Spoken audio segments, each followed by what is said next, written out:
आइए अब हम इस वीडियो के माध्यम से साधारण ब्याज, मूलधन, दर तथा समय का सूत्र जो होता है उसको हम समझते हैं कि जो ये साधारण ब्याज के मूलधन तथा दर और समय के जो सूत्र होते हैं उनको हम समझेंगे इस वीडियो के माध्यम से। अब इस वीडियो में हम क्या सीखेंगे, केवल इनका सूत्र सीखेंगे और इन सूत्रों पर जो सवाल लगाए जाते हैं, क्वेश्चन सॉल्व किए जाते हैं, उन क्वेश्चन को हम अगले वीडियो में सीखेंगे कि कैसे इन सूत्रों पर क्वेश्चन लगाते हैं, हल कैसे करते हैं जो सवाल होते हैं। तो चलिए अब हम शुरू करते हैं अपने वीडियो को और समझते हैं कि इनके सूत्रों के बारे में। तो सबसे पहले हम क्या करेंगे, हमें इनके सूत्रों के बारे में समझना है, तो इनका सूत्र जो होता है हमें उनको लिखना पड़ेगा। तो सबसे पहले हम जो साधारण ब्याज है इसमें इसका हम सूत्र लिखेंगे। तो साधारण ब्याज का जो सूत्र होता है इसे आपको याद करना पड़ेगा और आप केवल साधारण ब्याज का सूत्र याद कर लीजिए और मूलधन, दर तथा समय का सूत्र आपको उसी से मिल जाएगा, आप उसी से लिख सकते हैं। तो चलिए सबसे पहले हम क्या करेंगे, जो साधारण ब्याज है इसका सूत्र लिखेंगे। तो हम सबसे पहले क्या करेंगे, यहाँ पर क्या लिख रहे हैं, साधारण ब्याज का सूत्र लिख रहे हैं, तो यहाँ पर लिखेंगे कि साधारण साधारण ब्याज बराबर। अब साधारण ब्याज बराबर जो सूत्र होता है उसको यहाँ पर हम क्या करेंगे, लिखेंगे। तो जो साधारण ब्याज का हमारा सूत्र होता है वो हमारा हो जाता है साधारण ब्याज बराबर मूलधन गुणे दर और गुणा समय। ये हमारा होता है ब्याज बराबर सूत्र और यहाँ पर बटा में क्या हो जाएगा, 100 हो जाएगा, बटा में 100। ठीक। तो साधारण ब्याज बराबर हमें सूत्र क्या मिला, मूलधन गुणे दर गुणे समय और बटा में 100। ये हमारा क्या होता है, साधारण ब्याज का सूत्र होता है। अब मैं आपको थोड़ा सा ये बता दूं कि इसमें जो 100 है वो कहाँ से आ जाता है। तो इसे आप ध्यान से समझिए। जो दर होता है वो हमेशा सदैव प्रतिशत में होता है और जो प्रतिशत होता है उसका मतलब होता है 100। तो यहाँ पर इसलिए प्रति का मतलब हो जाता है बटा। ठीक। तो बटा में यहाँ पर क्या करते हैं, उसे हम 100 को लिख देते हैं और प्रति यानी बटा और बटा का मतलब हो जाता है भाग। ठीक। तो अब हमारा ये क्या हो गया, साधारण ब्याज का सूत्र हो गया। साधारण ब्याज का सूत्र हमें क्या पता चला, क्या होता है साधारण ब्याज का सूत्र, मूलधन गुणे दर गुणे समय बटा 100। ये हमारा क्या होता है, साधारण ब्याज का सूत्र। अब यहाँ पर हमें साधारण ब्याज ज्ञात करना हो तब हम क्या करेंगे, क्वेश्चन में हमें दिया रहेगा मूलधन दर समय, तो हम क्या करेंगे, ब्याज निकालना रहेगा। तो जहां पर मूलधन है वहां पर मूलधन का जो संख्या दी होगी उसे रखेंगे, दर जो है, जो दर का हमें मान दिया रहेगा, संख्या रहेगा, उसे रख देंगे। ऐसे समय भी हम रखेंगे। ठीक। लेकिन अब यदि हमें मूलधन निकालना हो, जैसे क्वेश्चन में यहाँ मूलधन आपको ना दिया जाए, ब्याज दे दिया जाए और मूलधन निकालना हो, तब आप क्या करेंगे। तो जैसे यहाँ पर ब्याज को निकालने के लिए सूत्र होता है, इसी तरीके से मूलधन को निकालने के लिए भी हम क्या करेंगे, सूत्र लिखेंगे।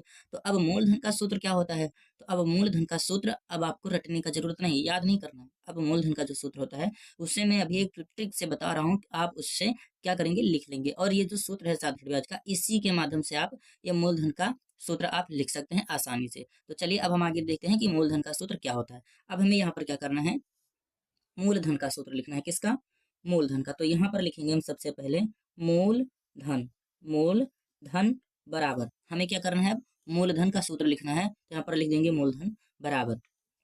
अब थोड़ा सा एक बात याद रखना कि मूलधन या दर या समय का हम जब सूत्र लिखेंगे तो उसमें सबसे पहला ट्रिक हम क्या लगाएंगे, यहाँ पर समझिए कि जो यहाँ पर नीचे भी सूत्र लिखेंगे मूलधन का, दर का और समय का, उसमें क्या करना है यहीं पर समझ लीजिए। ऊपर सदैव यानी ऊपर हमेशा क्या रहेगा, ऊपर ऊपर इसमें क्या होगा, ऊपर सदैव, ऊपर सदैव यानी हमेशा क्या होगा, ब्याज,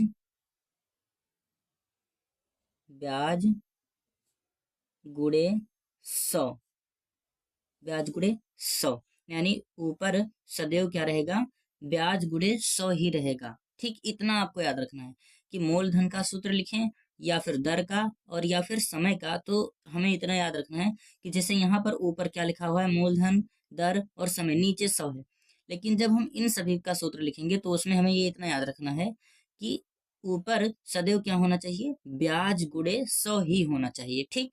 क्या होना चाहिए, ब्याज गुणे 100। तो अब चलिए यही ट्रिक यहाँ पर हम लगाएंगे, इसी ट्रिक को हम क्या कर देंगे, यहाँ पर रख देंगे। हमने बताया कि अगर मूलधन, दर या समय का सूत्र लिखना है तो सबसे पहले ऊपर क्या रहेगा, ब्याज गुणे 100। ये मान लो क्या है, ये मान लो ट्रिक, TRIC ट्रिक। ठीक, ये आपका ट्रिक है। तो इसे आप रख दीजिए, सबसे पहले ऊपर रख दीजिए क्या, ब्याज गुणे 100। इतना आप क्या कीजिए, सबसे पहले ऊपर रख दीजिए। यहाँ आपको बताया गया है कि सबसे पहले ऊपर क्या करें आप, ब्याज गुणे 100 रखें। अब नीचे क्या रखना है, अब कुछ नहीं करना है आपको। यहाँ पर देखिए, यहाँ ब्याज को आपने लिख दिया और इस 100 को लिख दिया ना। अब ऊपर यही इतना रहेगा, ब्याज गुणे 100, और आपको ऊपर कुछ भी नहीं लिखना है। ठीक, तो अब आप देखिए कि बचा क्या इसमें, मूलधन निकालना था तो मूलधन यहाँ है, ब्याज ये यहाँ पर आ गया है, 100 यहाँ पर आ गया है, और बचा क्या हमारा, दर और समय। तो अब कुछ मत कीजिए, जो इसमें बचे ये इसी सूत्र के माध्यम से आप सभी सूत्र लिखें। अब इसमें जो बच जाए ना, उसी को उठा के आप यहाँ नीचे रख दीजिए। तो इसमें हमारा क्या बचा है, दर और समय। तो बस अब कुछ नहीं करना है आपको, यहाँ पर दर और गुणे समय कर देना है, और यही आपका क्या हो जाएगा, मूलधन का सूत्र हो जाएगा। तो अब आपको मूलधन का सूत्र क्या मिल गया, मूलधन बराबर ब्याज गुणे 100 और बटा दर गुणे समय। अब एक बात और याद रखना आप सभी लोग, जैसे यहाँ पर ब्याज पहले है और 100 बाद में है, तो यदि यहाँ पर कहीं पर आपको 100 पहले मिल जाए और ब्याज बाद में मिल जाए, तो उससे आपको घबराना नहीं है। ये दोनों एक ही बात है, उनका अर्थ एक ही होगा। ठीक है, चाहे हम 100 को पहले लिखें या फिर ब्याज को। अब चलिए उसके आगे हम क्या लिखेंगे, मूलधन का सूत्र हमारा लिख गया। अब हम चलिए दर का सूत्र लिखेंगे। किसका सूत्र लिखेंगे, अब हम दर का सूत्र लिखेंगे। तो चलिए अब हम यहाँ पर लिखेंगे दर बराबर, हमें किसका सूत्र लिखना है, दर का। तो ऊपर सबसे पहले क्या रहेगा, ब्याज गुणे 100। चाहे हम मूलधन का लिखें, देखिए यहाँ पर चाहे मूलधन का, चाहे दर का, चाहे समय का, ऊपर यही रखना है, ब्याज गुणे 100।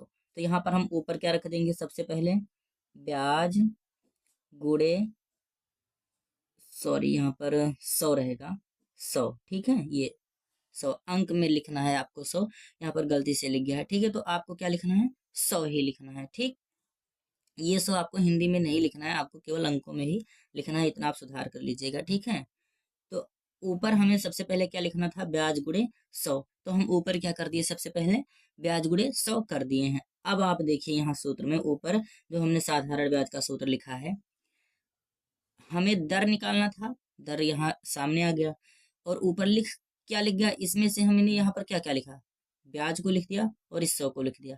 अब जब दर को यहाँ लिख दिया, तो अब इसमें क्या बचा है, मूलधन और समय। तो यहाँ पर क्या किए थे, जो बचा था उसी को नीचे लिखे थे, और यहाँ पर भी जो बचा है इसमें उसी को यहाँ पर रख देना है। तो यहाँ पर क्या बचा, मूलधन और समय। तो यहाँ पर अब हमें क्या कर देना है, नीचे मूलधन गुणे समय। बस एक बात याद रखना कि जो यहाँ पर बचता है ना, उसको यहाँ पर जब लिखेंगे तो बीच में हम मल्टीप्लाई यानी गुणा का ही चिन्ह लगाएंगे। अब इसी तरीके से हम क्या करेंगे, जो समय है उसका भी सूत्र लिख लेंगे। तो यहाँ पर अब हम क्या लिखेंगे, सबसे पहले समय, क्या लिख देंगे, समय। हमें अब समय का सूत्र लिखना है। ठीक, तो अब सबसे पहले बस उतना ही काम आप कीजिए, ऊपर ब्याज